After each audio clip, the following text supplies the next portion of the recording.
Hello everyone. Welcome to the channel.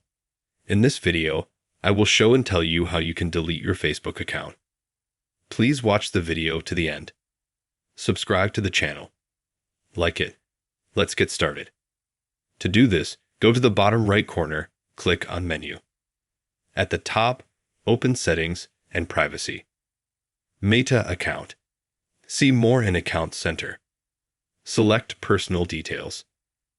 Go here to Account Ownership and Control. Deactivation or Deletion. Select Facebook. Select Delete Account. Click Continue. Our page. Click Continue. We're going to select the reason we want to delete our account.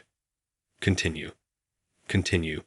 Here we scroll down to the bottom and click Continue. After that, we'll need to give you a password for our account. Click Continue, and then confirm it again and click Continue. And after that, our Facebook account will be completely and permanently deleted. If you liked this video and helped, you can put a like, subscribe to the channel. Thank you all for watching. Goodbye.